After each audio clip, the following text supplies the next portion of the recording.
Hi friends, welcome to my YouTube channel. അപ്പോൾ ഇന്ന് നമ്മളിവിടെ ഉണ്ടാക്കാൻ പോകുന്നത് സദ്യയിലെ കേമനായിട്ടുള്ള പുളിയിഞ്ചിയാണ്.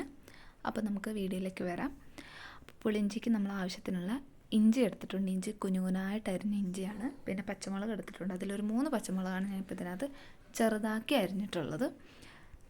പിന്നെ എടുത്തിരിക്കുന്നത് ഒരു ഒന്നര അച്ച്, അതായത് 1.5 കട്ട ശർക്കരയാണ് എടുത്തിരിക്കുന്നത്.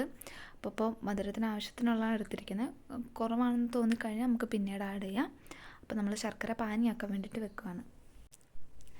ഡയറക്റ്റ് ചേർക്കുന്നതിലും നല്ലത് നമ്മളിങ്ങനെ പാനിയാക്കി ചേർക്കുമ്പോൾ അതിലുള്ള കല്ലോ എന്തെങ്കിലുമൊക്കെ ഉണ്ടെങ്കിൽ നമുക്ക് അരിച്ചെടുക്കാമല്ലോ. അപ്പോൾ അങ്ങനെ ആക്കിയിട്ടുണ്ട്. പിന്നെ നമുക്ക് പുളി അതായത് ഒരു നാരങ്ങ വലുപ്പത്തോളമുള്ള പുളിയാണ് എടുത്തിരിക്കുന്നത്. അത് നമ്മൾ വെള്ളമൊഴിച്ച് കുതിർക്കാൻ വെക്കുകയാണ്. അപ്പോൾ നന്നായിട്ട് അത്യാവശ്യം വെള്ളം എടുത്തിട്ടുണ്ട്. ഞാൻ ഇത്ര വെള്ളം വേണ്ട എന്നുണ്ടെങ്കിൽ കുറച്ച് വെള്ളത്തിൽ കുതിർത്ത് വെച്ചാൽ മതി. ഞാനിപ്പോൾ ഇവിടെ ആ ഒരു ബൗളിൽ നിന്ന് നല്ലോണം വെള്ളം എടുത്തിട്ടുണ്ട്.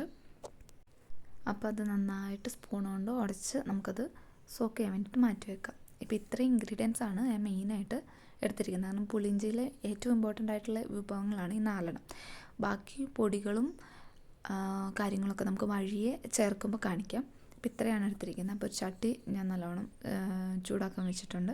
ചൂടായി വന്നപ്പോൾ എണ്ണ ഒഴിച്ചു. അതിലേക്ക് നമ്മൾ ചെറുതായിട്ട് അരിഞ്ഞു വെച്ചിരിക്കുന്ന ഇഞ്ചി ചേർത്തു.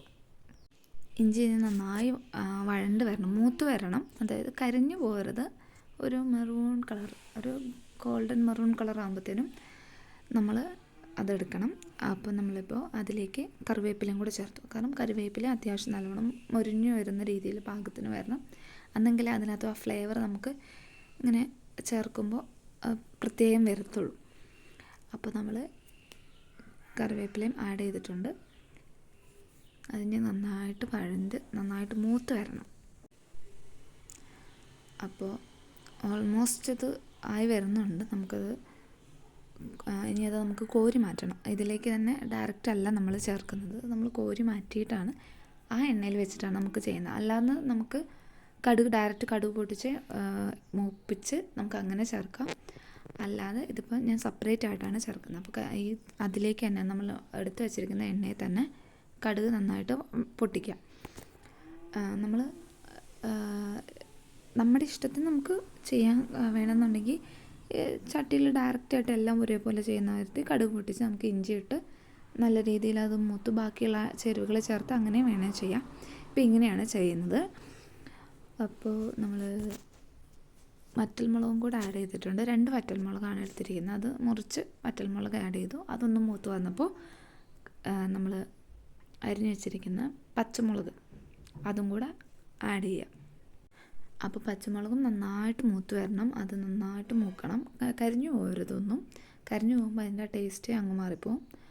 അപ്പോൾ അത് മൂത്ത് വന്നപ്പോൾ നമ്മൾ മുളക് പൊടി ഒരു 1/4 സ്പൂൺ മുളക് പൊടി നമ്മൾ ചേർത്തു. പിന്നെ അത് കുറച്ച് ആവശ്യത്തിന് മഞ്ഞൾപ്പൊടി ചേർത്തു. നന്നായിട്ട് ഇളക്കി യോജിപ്പിക്കുക. അപ്പോൾ അതിലേക്ക് നമ്മൾ കായപ്പൊടിയും ഉലുവാപ്പൊടിയാണ് ഇപ്പോൾ ചേർക്കുന്നത്. ഇതൊന്നെങ്കിൽ എല്ലാം റെഡിയായി കഴിഞ്ഞാൽ ലാസ്റ്റ് ചേർത്ത് മേടിക്കാം. പക്ഷേ ഇപ്പം തന്നെ ഞാൻ ഇട്ടു.